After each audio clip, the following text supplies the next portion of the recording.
क्या यूनिवर्सिटी अगले 2 साल में 3 साल में बनना मुमकिन है?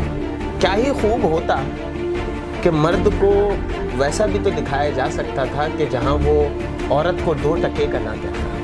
तो क्या सच में पाकिस्तान का हर पॉलिटिशियन यानी वो करप्ट है? बड़े आदमी हैं वो, मुझे देख लें सही सोशल मीडिया पे माजरा अपना नाम चमकाया, तस्वीर वगैरह ली, फोटो सेशन किया, फेसबुक पर डाला और उसके बाद ऑर्गेनाइजेशन का काम ख़त्म हो गया। एक तो पॉलिटिकल जमात में रहकर बात करें कि उसका स्ट्रक्चर, तो मुझे वो एमटीएम का स्ट्रक्चर बहुत अच्छा लगता है क्योंकि उनका जैसा निज़ाम है, सेटअप है, डिसिप्लिन। यार क्या कर रहे हो व्लॉग बना के? पर्सन्स लें और पर्सनैलिटीज़ रिटर्न करें। स्टूडेंट फेडरेशन होती थी, उनके पास वेपन्स होते थे, असला होता था और असले के तौर पर वो जो आम स्टूडेंट्स होते थे, जो यूजुअल होते थे, उनको यरगमाल बनाकर बैठते थे। मिलना ना मिलना नसीब की बात है, लेकिन अगर कोशिश की जाए तो उम्मीद पर दुनिया कायम है और वो मैं करके बैठा हूँ। अश्क आँखों में रहकर पत्थर बन गए, लेकिन हम किसी तरह भी आंसू न बहाए। तो यहाँ पर कुछ नाम है मेरे पास। सबसे पहले ज़ुबैर सलाम, शहीद अली रज़ा आफरी साहब का चेयरमैन बल्दिया मीरपुरखास फारूक दौरानी, ज़ीशान हाशमी, नासिर इकबाल,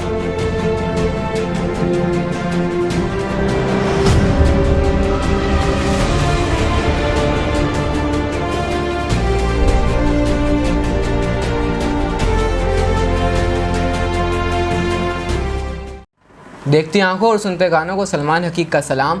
आज मौजूद हैं हम हमारे एक और पॉडकास्ट आज अब बात करें ज़िंदगी में, एक नए गेस्ट के साथ जो कि मीरपुर ख़ास के एक पब्लिक स्पीकर, मोटिवेशनल स्पीकर और इसके अलावा बहुत खूबसूरत लिखने वाले और इसके अलावा मीरपुर ख़ास के एक समाजी कारकुन के नाम से भी जाने जाते हैं।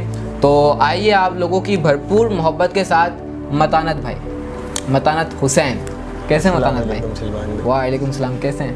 अल्हम्दुलिल्लाह, अल्लाह पाक का बड़ा करम है माशाल्लाह। आपने बहुत सारा इंट्रोडक्शन करा दिया। मैं एक छोटा सा आदमी हूँ और शुक्रिया अदा करूँगा आपके अननोन एंटरटेनमेंट चैनल का कि जिसने ये सोचा कि मुझ जैसे छोटे से आदमी को यहाँ बुलाया जाए और कैमरे के आगे बात की जाए, वो भी ज़िंदगी पे।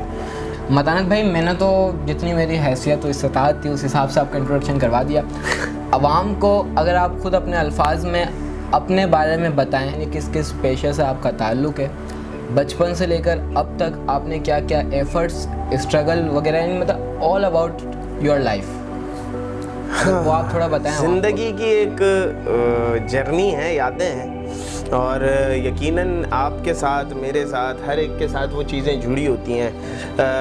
हमारा कॉलेज का सफ़र होता है, फिर हमारा यूनिवर्सिटी स्टार्ट हो जाती है। इस तरह से बस अपनी छोटी सी ज़िंदगी में जब हमें किसी ने पूछा नहीं, जाना नहीं, तो बस एक छोटी सी ख्वाहिश थी कि अपने आप के अंदर से कोई ऐसी चीज़ करनी है जो सबसे हटके हो। हमेशा से ये कोशिश रही क्योंकि मुझे अभी तक अपनी ज़िंदगी में अपना हम नाम नहीं मिला। आपको सलमान बहुत सारे मिले होंगे, मुझे आज तक कोई ऐसा शख्स नहीं मिला जिसने कहा हो सामने से कि आई एम मतानत हुसैन। और मैं इस चीज़ को सोचता था कि जब मेरा नाम जो इतना यूनिक है तो मेरे काम भी यूनिक होने चाहिए, मेरी चीज़ें भी जो है ना वो सबसे जुदा होनी चाहिए। तो बस अपने करियर में बहुत सारी चीज़ें की, अंडर 19 क्रिकेट खेली, फिर डोमेस्टिक क्रिकेट के साथ साथ डोमेस्टिक लेवल पे जो है वो दीगर स्पोर्ट्स खेले और साथ के साथ जो है वो स्कॉलरशिप अचीव की।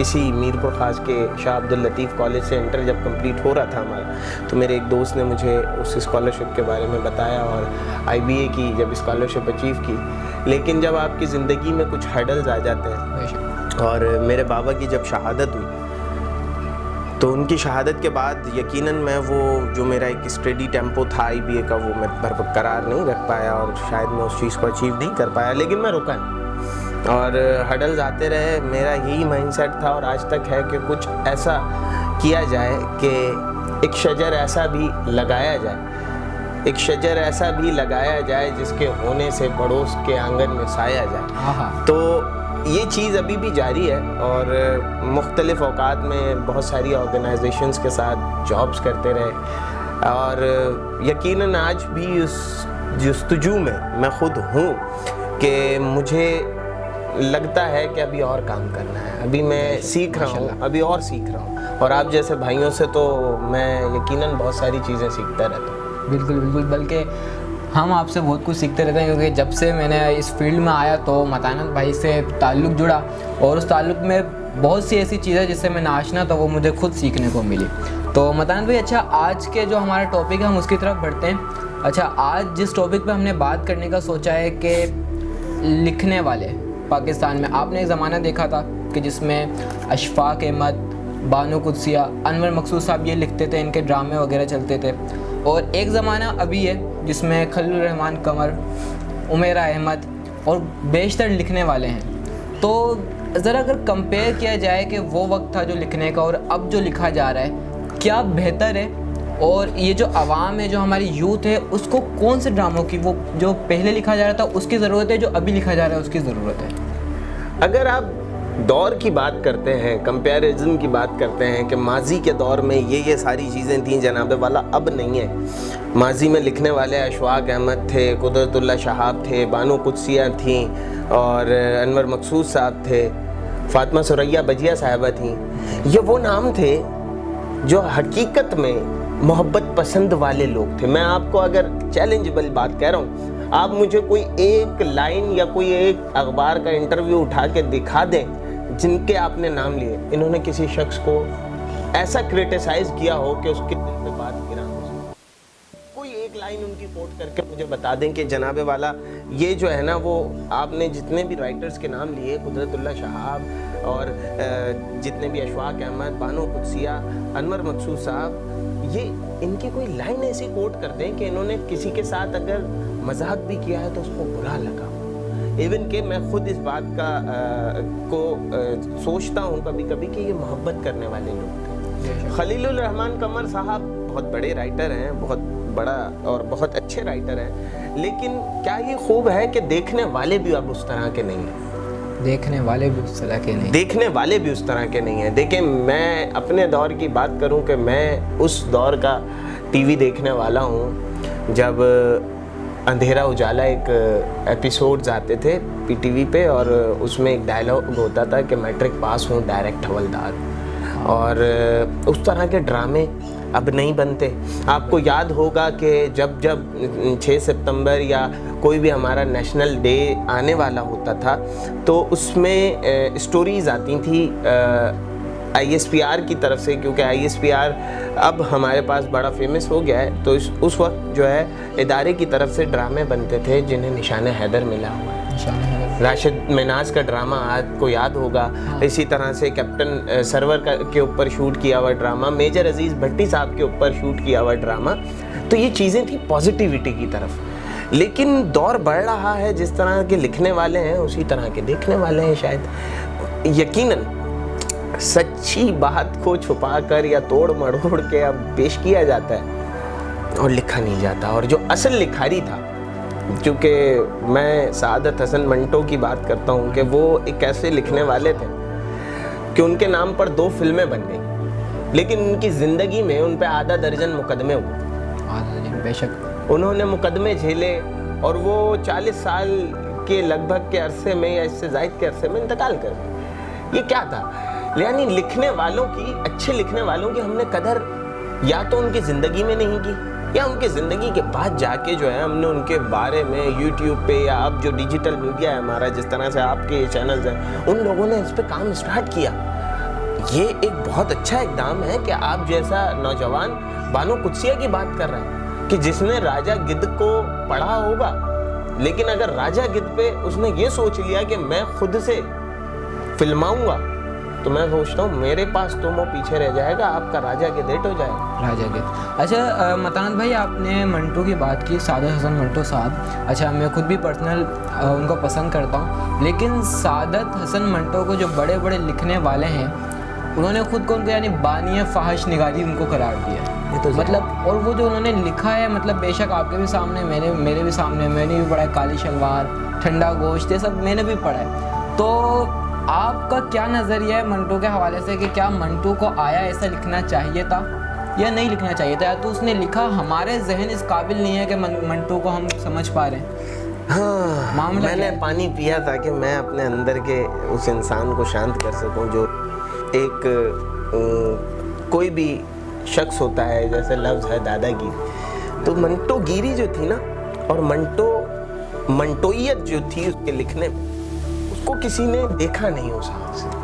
हाँ, देखने वालों ने उसे रोटिका भी कहा, देखने वालों ने उसके अदब को कहा कि ये अदब का हिस्सा नहीं है, लेकिन देखने वालों ने फहाश निगारी भी कहा। और अगर वो सब कुछ था तो इंडिया और पाकिस्तान, ये दोनों मुल्क मंटो को अपना, लिखने वालों में, मैं ये बात इतने भरे दिल से कह रहा हूँ कि लिखने वाले दोनों देशों ने फिल्में बनाई जनाब, दोनों मुल्कों ने। पाकिस्तान ने भी मंटो बनाई, इंडिया ने भी मंटो बनाई। अगर दोनों ने मंटो बनाई और मंटो फहाश था और मंटो सब कुछ था, तो आप किसी भी फहाशी आदमी को अपनी सिनेमा घरों में और आने वाली नस्लों को नहीं बताते।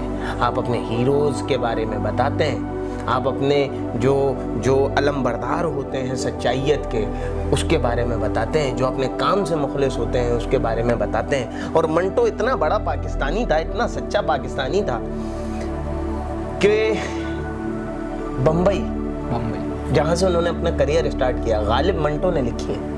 मंटो फहाश कैसे हो सकता है? फिल्म गालिब मंटो की लिखी है, लेकिन मंटो फहाश कैसे हो सकता है? लेकिन जब वो बम्बई आए और उन्होंने बम्बई की सूरत हाल देखी, तो जो देखा वो लिखा, जिस पे जॉन का वो मशहूर ज़माना शेर है कि जो देखता हूँ वही कहने का आदी हूँ, मैं अपने शहर का सबसे बड़ा फसादी हूँ। तो ये वो सारी चीज़ें थी जो मंटो ने लिखी। अब आपने जो बात की है ना काली शलवार, अगर आप अकीदत की बात करें, मैं पूरे काली शलवार को कोट नहीं करूँगा, सिर्फ आखिरी के वो जुमले कि काली शलवार मुहर्रम आने की वजह से एक वो शख्सियत जो बाजारू कह लें आप, या ये कह लें कि वो एक सही अमल नहीं करती, लेकिन मुहर्रम की कितनी अकीदत थी। उसने एक हिंदू को बालियां देकर काली शलवार मंगाई। अगर आप काली शलवार को एक और कैनवस से पढ़ेंगे दर्द दिखेगा, ठंडा गोश पढ़ेंगे, खोल दो पढ़ेंगे, रो जाएंगे कि हुआ क्या था।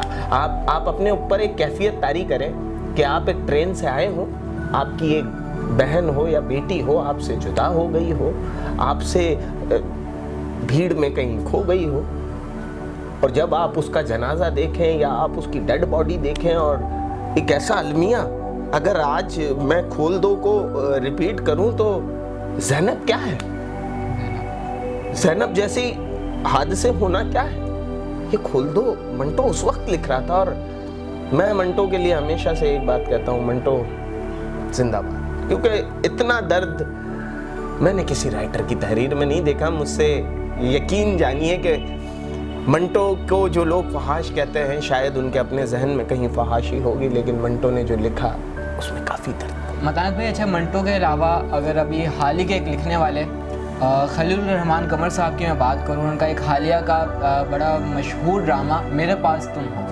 उसके बारे में क्या तासुरात है, उसके बारे में क्या कहना चाहेंगे? मैं समझता हूँ मीडिया पे आके उन्होंने बहुत अच्छा डिफाइन कर दिया है मेरे पास तुमों को, और मुझे नहीं लगता कि उनके डिफाइन करने के बाद, यानी किसी लिखने वाले के डिफाइन करने के बाद मुझे ज़ाती तौर पे कुछ कहना चाहिए, क्योंकि उन्होंने कहा कि जनाब मैंने जो लिखा वो मर्दों की बेबसी या वो मर्द के ऊपर लिखा जो सारा साल एक खातून की खिदमत करता है। एक अच्छा थॉट था, एक अच्छी चीज़ थी, लेकिन क्या ही खूब होता कि मर्द को वैसा भी तो दिखाया जा सकता था कि जहाँ वो औरत को 2 टके का ना कहता, क्योंकि औरत माँ भी है, औरत को ये नहीं कहता, क्योंकि देखें मैं ये नहीं कहता कि तमाम की तमाम इस आलम इस्लाम में या पूरी दुनिया में बसने वाली औरत सारी 2 टके की है। नहीं जनाब, आप और मैं जिस खानवादे से ताल्लुक़ रखते हैं, हमारे घर में तो कहा जाता है कि बहनों से या बड़ी बहनों से चीख के बात ना करो। लेकिन मैं जिस तरफ इशारा था, चूँकि आवाम को ट्विस्ट भी चाहिए था भाई,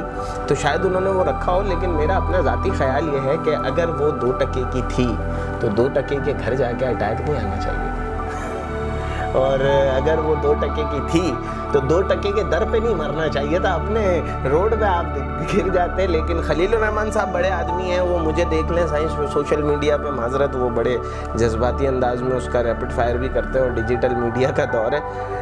ड्रामा बहुत अच्छा था। अच्छा, खलीलुर रहमान साहब ने मतलब बेसिकली जो इंटरव्यूज़ में उसके बाद बताया कि हर जगह ये दिखाया जा रहा था ड्रामे में कि मर्द मार रहा है, ठीक है, मर्द जुल्म कर रहा है, मर्द ज़्यादती कर रहा है। तो उन्होंने इस ड्रामे में सिर्फ यानी औरत की वो दिखाई कि औरत भी बेवफा होती है। लेकिन कुछ ऐसे डायलॉग्स हैं खलील रहमान कमर साहब के कि जब औरत बेवफाई करती है तो मतलब आंखें ऊपर चढ़ा लेती है, मतलब अकड़ के जवाब देती है, उसके आंखों में नदामत नहीं होती। अच्छा।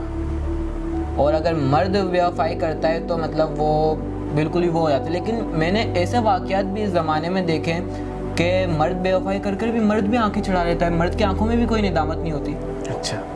तो ये वफाई और बेवफाई का जो चक्कर है कि ये सिर्फ एक जेंडर से रिलेटेड है कि मर्द है तो बेवफा होगा, औरत है तो बेवफा होगी? नहीं, आपने बेवफाई का पहले तज़किरा कर लिया, तो तज़किरा करना चाहिए पहले मोहब्बत का। मोहब्बत का। मोहब्बत जब आपको होगी ना सर, और सच्ची होगी, कायनात में किसी से नफरत नहीं होगी, बेशक। फिर आपको हर चीज़ से मोहब्बत होगी, चाहे वो चरिंद हो, परिंद हो, कोई भी चीज़ हो। मैं किसी भी सियासी रहनुमा की बात करूं, उसके कुछ फॉलोअर्स अच्छे होंगे, कुछ बुरे होंगे। इसी तरह किसी जगह कोई अच्छी बात करेगा, उसके लिए कोई बुरी बात करेगा। लेकिन कभी आपने हीर और रांझा के लिए किसी को गाली निकालते देखा है क्या?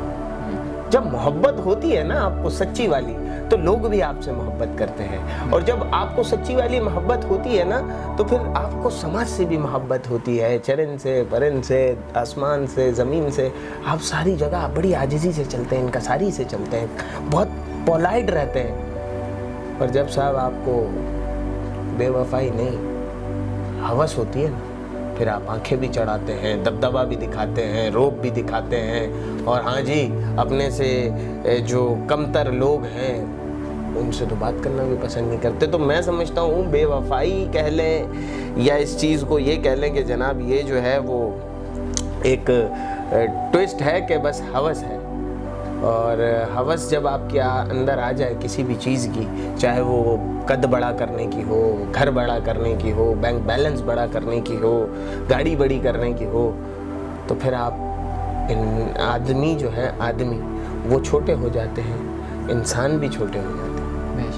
अच्छा अमतानंद भाई, कहा जाता है कि मतलब मर्द के मुकाबले में औरत ज़्यादा बेवफा होती है, मतलब अच्छा। अक्सर मुकामात पर ना। फिर जो पूरा ड्रामा था उसमें भी खलील रहमान साहब ने बाद में भी यही डिफेंड किया, तो मर्द बेवफाई नहीं करता जब तक औरत कोई मौका नहीं देती। अगर हम पुराने ज़मानों में जाएँ और हम मशहूर कहानियाँ उठाकर देखें, हीर रांझा, ठीक है, सस्सी पन्नू, रोमियो जूलियट, ये 3 मशहूर कहानियाँ, बाकी पे मैं नहीं जा रहा। अच्छा, इन तीनों में जो कहानियाँ जो मैंने स्टडी करी, इसमें यही दिखाया गया कि मतलब औरत या तो छोड़ गई या तो उसके घर वालों ने छुड़वा दिया, यानी किसी मजबूरी की वजह से कॉन्फ्लिक्ट आ गए ना, लोग आ गए बीच में। लेकिन लड़के की तरफ से भी लोग आए, लेकिन लड़का डटा रहा। अच्छा।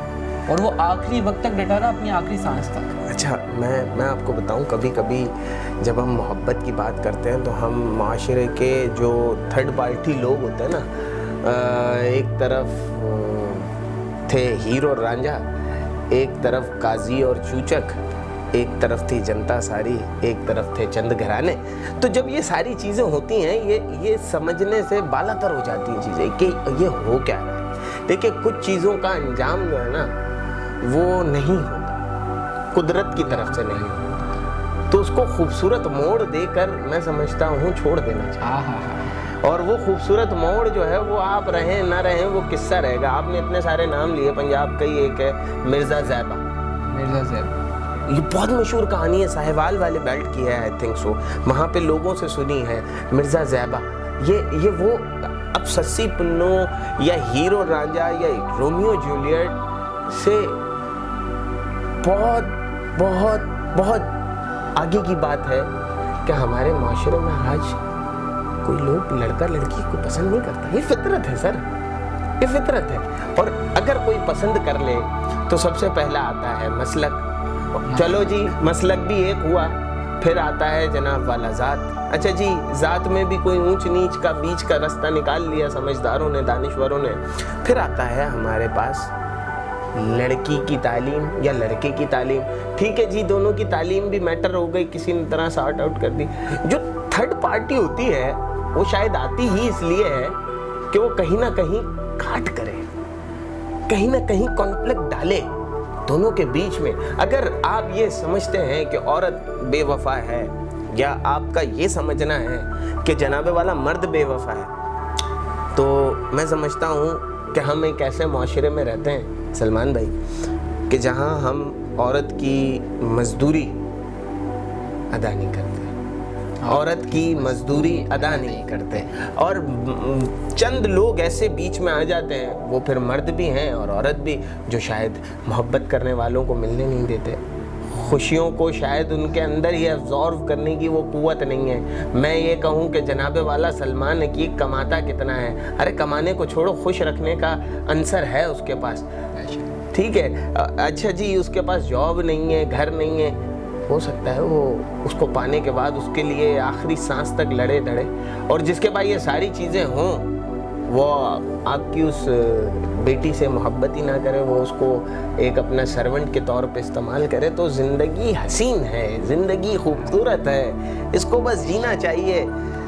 अब बेवफा कौन है कौन नहीं, ये मैं समझता हूँ ज़्यादती है, चाहे वो ख़वातीनों की तरफ भी आप निशानदेही करें या मर्दों की तरफ भी निशानदेही करें। बेवफा कोई नहीं होता, बेवफा ज़माने वाले होते हैं जो उसके खिलाफ भड़काते हैं। चलें बेहतर। अच्छा, लिखने वालों पे बात करी मतान भाई, और आपने एक बता भी दिया कि मंटो को आप पसंद करते हैं, इसके अलावा मतलब कुछ 3-4 नाम या फिर जितने भी आप लिखने वाले your best writer? Qudratullah Shahab, Qudratullah Shahab साहब, कुदरतुल्लाह शाहाब साहब के बाद जो है हज़रत वासिफ़ अली वासिफ़, हज़रत वासिफ़ अली वासिफ़ साहब। आप इनकी तहरीरें उठाएं।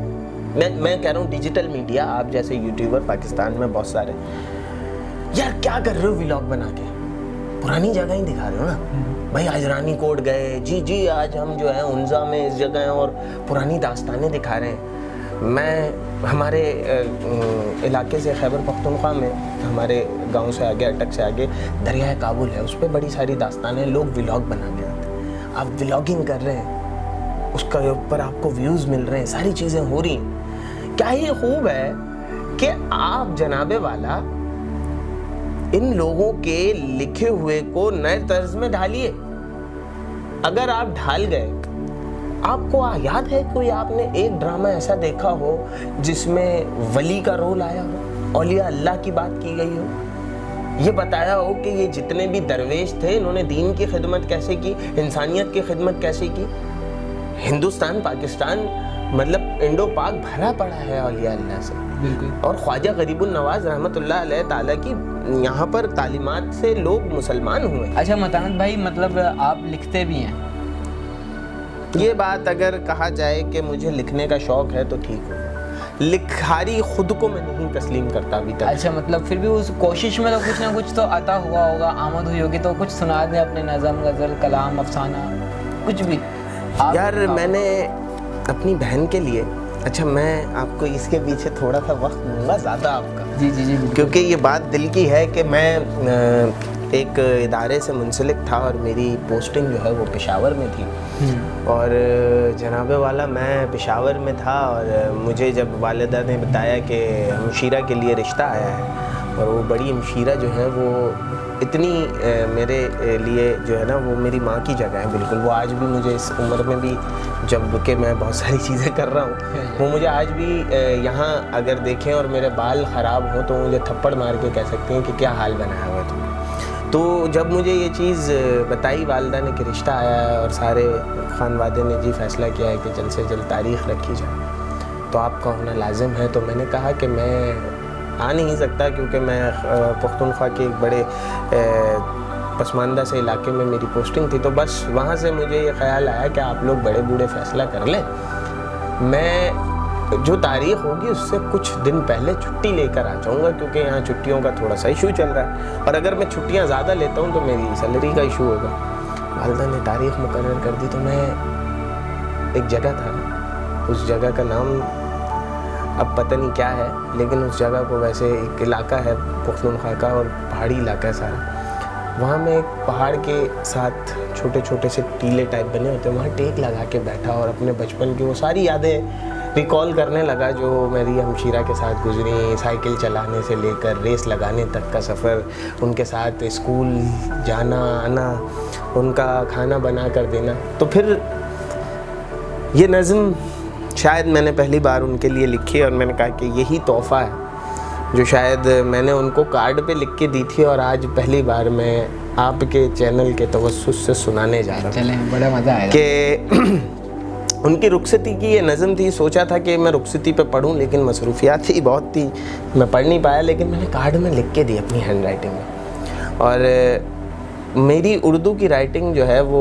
मुझे मेरे बाबा से तोहफ़े में मिली है। मेरे बाबा ने डबल मास्टर किया हुआ था, एक हिस्ट्री में एक उर्दू में, तो उनकी राइटिंग जैसी अपनी राइटिंग बनाने की कोशिश की थी मैंने। तो बड़ा नफासत से मैंने ये लिखा था, चली हो आज तुम ससुराल महके से जुदा होकर, चली हो आज तुम ससुराल महके से जुदा होकर, बिदर से मादरे शफकत से बहनों से जुदा होकर, तुम्हें महके की गलियां छोड़कर ससुराल जाना है, नई दुनिया बसानी है, नया एक घर बनाना है, नए अफकार की दुनिया, नए अतवार की दुनिया, नए माहौल की दुनिया, यही दुनिया है जिसको जन्नत अर्जी बनाना है। तुम्हें गुलदस्ता-ए अखलाक से इसको सजाना है, तुम्हें शौहर के दिल में अपनी उल्फत को बढ़ाना है, ससुर को सास को नंदों को गर्विदा बनाना है।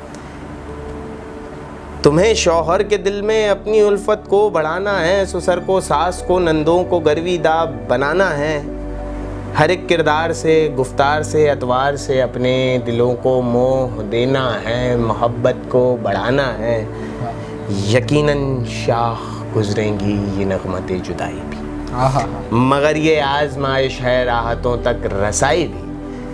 यकीनन शाह गुजरेंगी ये नगमते जुदाई भी, मगर ये आजमाइश है राहतों तक रसाई भी, कि मतानत की तमन्ना और दुआ है, ऐ खुदा तुमको सदा आबाद रखे शाद रखे, ऐ खुदा तुमको पयामे सुबह नो तुमको मुबारक हो, मुबारक हो, चमन की ये बहारें नो मुबारक हो, मुबारक हो, मुबारक हो। अच्छा, मैंने तोहफे में दी तो मैंने है ना उनके साथ थोड़ी सी ये किया कि मैंने ये एयर ब्लूज़ और ये एयरलाइन के एनवेलप्स आते हैं ना, तो मैंने कहा इसमें टिकट्स हैं दुबई के, और एक कार्ड में मैंने दिया। मैंने कहा इसमें टिकट हैं दुबई के रिटर्न, और आप इसको जब खोलें ना तो सब कुछ हो जाए, जब आपकी ये वलीमा सेरेमनी और ये सब कुछ तब खोलिएगा। तो जब वो खोला तो वो ये इस एक्साइटमेंट में थी कि ये दुबई के टिकट हैं जनाब, और जब उसको खोला तो अंदर एक कार्ड था।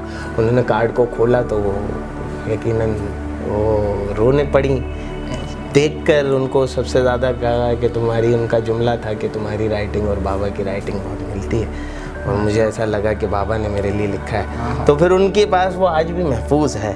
माशाल्लाह, खुदा सलामत रखे उनको भी। अच्छा, लास्ट हम आखिरी की तरफ बढ़ते हैं। अच्छा, आखिर में एक सेगमेंट है, कुछ शख्सियत का नाम लूँगा, मुझे कमेंट करना होगा। हाँ, कमेंट नहीं, बस एक लफ्ज़ जो उनके पहली थॉट आती है उनकी। थॉट, ठीक है, राइट। तो यहाँ पर कुछ नाम है मेरे पास। सबसे पहले सैयद अजमत हुसैन। सैयद अजमत हुसैन भाई। भाई, ठीक है। जनाब फारूक सत्तार। छोटे भाई। छोटे भाई। अच्छा, जनाब अवैस रब्बानी साहब। मोहसिन। मोहसिन। अच्छा, जनाब ज़ुबैर सलाम। साथी। साथी। अच्छा, मतानत हुसैन। दरवेश, फ़कीर, बिलोस, उन तमाम लोगों के साथ जुड़ जाने वाला जो शायद लोगों को समझने परखने में इतना काबिल नहीं, लेकिन वो अपनी मोहब्बत से उन सारी चीज़ों को जोड़ने की और समेटने की हमेशा कोशिश करता है जो सोसाइटी में बेहतरपन ला सके। माशाल्लाह। अली रज़ा आब्दी साहब। शहीद अली रज़ा आब्दी। शहीद अली रज़ा आब्दी साहब जो है वो राजदार। राजदार। अच्छा, सलमान हकीक। छोटा भाई। छोटा भाई। अच्छा, लास्ट ज़फ़र कमानी साहब। एक नफीस आदमी, लेकिन जितना उतना करना चाहिए था उन्होंने अपने शहर के लिए, शायद वो डिलीवर नहीं कर पाए। हालात के चीज़ें कुछ आगे पीछे हो गई। फिर आपके सामने जब वो MPA थे, उन पर कितना प्रेशर था, उनकी पॉलिटिकल पार्टी पे फिर क्या कुछ नहीं हुआ। तो ये सारी चीज़ें मैटर करती हैं, लेकिन आदमी बड़े नफीस हैं। आदमी बड़े नफीस। अच्छा, आखिर में एक और नाम जहन में आ गया, सैयद शारिक अली, हैदराबाद। दोस्त। दोस्त। चलें, बहुत अच्छा लगा। अच्छा मतानत भाई, बस लास्ट एक चीज़ आपसे मैं कहना चाहूँगा कि यहाँ पर हमारा बस इख्तिताम की तरफ हम चलेंगे। आखिर में या तो कोई किसी के लिए एक मैसेज बगैर नाम लिए, ठीक है ना उसका, या कोई एक डीपेस्ट सीक्रेट आपका। डीपेस्ट सीक्रेट, हाँ मतलब अगर किसी के किसी से रिलेटेड भी है ना सीक्रेट, तो नाम ना ले। मैं आपकी बात समझ गया।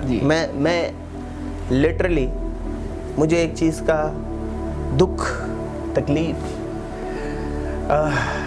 दर्द रहेगा, वो ये कि जब खुदावंद करीम आपका कद बड़ा करता है तो यकीनन वो आपका कद नहीं होता बड़ा, आपसे जुड़े तमाम लोगों का जिन्होंने आपकी पर्सनैलिटी बनाने में, किरदार बनाने में, आपकी शख्सियत बनाने में एक अहम रोल अदा किया होता है, उन सब का कद बड़ा होता है। तो आपको कोशिश करनी चाहिए कि उन तमाम लोगों को कहीं ना कहीं आप क्रेडिट ज़रूर दें, क्योंकि हमारे माशरे में इस चीज़ की कमी है कि सलमान अगर अच्छा काम कर रहा है तो इसमें सलमान कहीं गलत हो सके तो सलमान के कान में आके सरगोशी की जाए कि ये चीज़ गलत हो गई। लेकिन जब सलमान एक अच्छा काम कर रहा है तो बहुत कम लोग हैं, लड़के लगा रहे जो आपको बकअप करें, कीड़े निकालने वाले बहुत हैं, यार हमने बहुत कर लिया ना, वो गलत, वो सही, वो अच्छा था, वो कैसा कर लिया, वो लीडर ऐसा, वो लीडर ऐसा, हमने खो दिए बहुत सारे सितारे यार इस चक्कर में।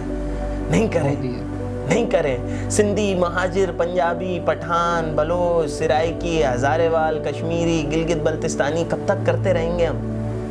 मैंने कुंजराब से लेकर चमन तक और कराची से लेकर खैबर पास तक का सफ़र किया है। मैंने बतौर इंसान तमाम इलाकों के लोग बड़े मोहब्बत करने वाले देखे, बड़े प्यारे देखे, बहुत खूबसूरत लोग हैं। मुझे एक ही बात समझ आई कि जो फितना डालता है ना साईं, वो कोई और ही है, वो उसका घर चलता है इससे, शायद वो खुद भी इसी से चलता है। फितनों को ख़त्म करें, मोहब्बत को बढ़ावा दें और मोहब्बतें बढ़ाएं और बांटें। एक वक्त आएगा कि आपके इस मोहब्बत करने वाली सिफत से ज़माना सिर्फ आपको ये याद रखेगा कि यार वो एक शख्स था जो यहाँ पर रहा करता था और वो लोगों से मोहब्बत करता है या मोहब्बत किया करता था। तो आज सिर्फ ज़माना मोहब्बत बांटने वालों को याद करता है, मोहब्बत देने वालों को याद करता है। चंगेज़ खान का तो कोई नाम ही नहीं लेता। तो बस मोहब्बत बांटिए, मोहब्बत करते हैं। बहुत बहुत शुक्रिया मतानत भाई आपका वक्त देने का। और आज का हमारा ये पॉडकास्ट इख्तिताम की तरफ चलता है और इंशाल्लाह फिर किसी और पॉडकास्ट में मुलाकात होगी मतानत भाई से या किसी नए गेस्ट से, किसी नए टॉपिक पे बात होगी। अगर आप चाहते हैं कि मतानत भाई वापस से हमारे पॉडकास्ट में आएँ तो वो भी आप ज़रूर कमेंट करें। और इसके अलावा अगर मतानत भाई से आप कोई और सवाल पूछना चाहते हैं अगली दफ़ा के लिए तो वो भी बताएँ। अपना बहुत ख्याल रखिएगा, फिर इंशाल्लाह मुलाकात होगी। जब तक के लिए खुदा हाफिज़।